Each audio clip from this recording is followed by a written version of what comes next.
This is where, well, everything began. The birth of Christ, and in this ancient city, the birth of medical marijuana. So this is where it all began. Essentially, yes.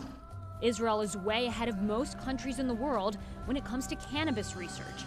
Thanks to this man, Dr. Raphael Mechoulam, who has devoted the past 4 decades to figuring out how people of all ages can benefit from bud.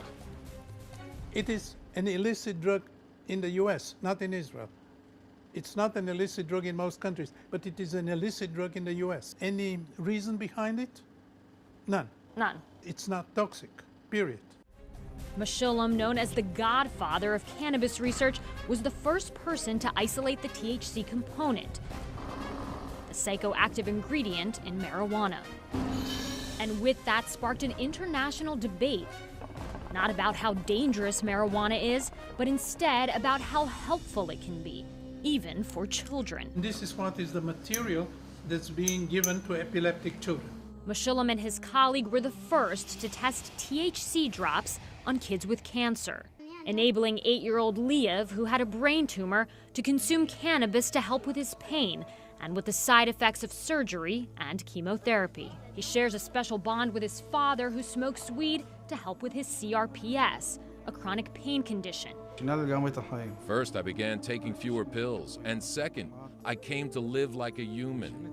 And I understand that this is my savior, my life savior. Medical marijuana is estimated to be a $40 million industry in Israel. And research conducted here has helped fuel America's own medical marijuana business. You were allowed a recorder. Expected to reach upwards of $2 billion this year alone. And this country is also unique in that it's not just in the comfort of one's own home that people take marijuana as medicine.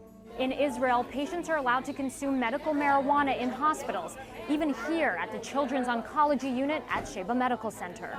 We met Yaniv Yeshed at this government-run hospital. His 9-year-old son was diagnosed with bone marrow cancer and is undergoing chemotherapy. It came with a lot of throwing up, no appetite, lack of taste. He had no idea about medical marijuana until other parents at the hospital told him it helped their child. They call it desire drops because it makes them want to eat. If someone told me at the beginning that there was this option of cannabis, I think I could have saved him a lot of months of pain. We published that exactly in children, giving pure THC to children. They stopped vomiting. Why physicians didn't go and use it, I don't know. 20 years ago. 20 years ago, we told people about it. And nothing happened. It's, let me find the right word, outrageous. But now things are changing, for the very youngest who are ill to the very oldest. At this nursing home in Israel, patients as old as 103 consume medical marijuana. Here, they eat it. They get injected with it. They swallow it, and they smoke it. 100-year-old Sarah Kopit takes 1 cannabis pill 3 times a day. She started consuming after a hip replacement surgery last year.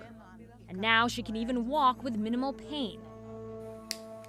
And Holocaust survivor Moshe Root, who lights up about twice a day. Still, there are those who are skeptical about the medicinal benefits of marijuana, especially for young, sick children. I'm afraid that later his body will get used to it and there will be side effects. But seeing how it has helped others, they still don't discount the option.